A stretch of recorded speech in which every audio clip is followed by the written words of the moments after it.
malalaman kung ubos na ang iyong invisible ink. Magpakaiman lang, hindi magbabago ang sinisigaw ng puso. Magpakaiman lang, magpakaiman lang. Magandang gabi sa inyong lahat.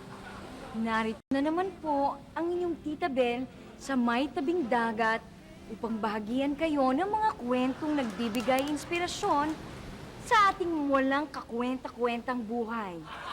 Ang istorya natin ngayon ay tungkol sa isang alalay sa showbiz na kung titingnan natin ay walang K, walang katuturan, walang kwenta, walang karapatan na maisadula sa TV. Subalit dito, bibigyan natin siya ng K sa magpa-K man lang. Narito po ang kwento ni Alfredo Cornejo, isang showbiz alalay. Sigaw ng puso. Magpakaiman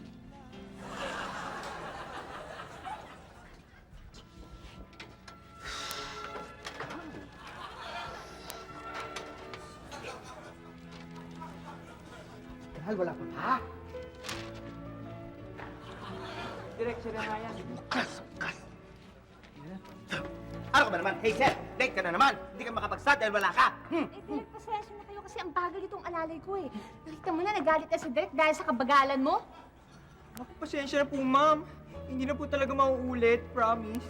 Anong pasensya? Walang pasensya dahil sasanti ka na ngayon.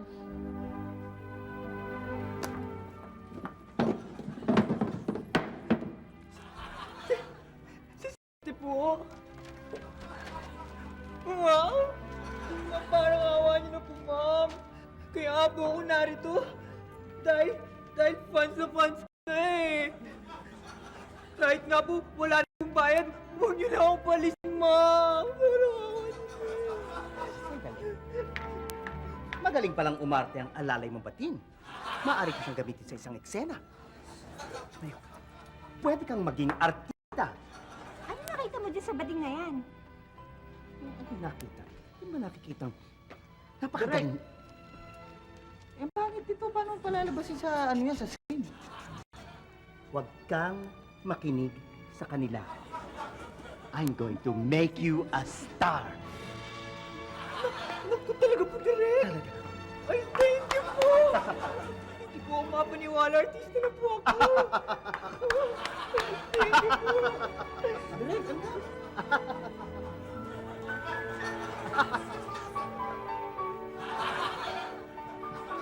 At yan po ang maikling kwento ng success ni Alfredo Cornejo na ngayon ay mas kilala na sa pangalang Baba G.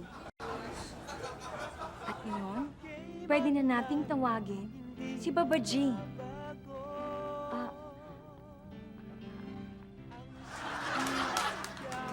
ikaw ba si Baba G? Eh, bakit parang hindi mo kamukha? Tsaka yung... ang layo. Yung gumanap parang hindi naman ganyan. Ako po yan talaga. Ha? Tingnan mo pati boses, parang hindi naman ikaw. Di ba dapat ay yakapin niyo ako sa ending? Ha? Sandali lamang, Direk. At, cut muna, cut. Cut tayo, Direk. Direk, cut muna tayo. Magpakaiman lang,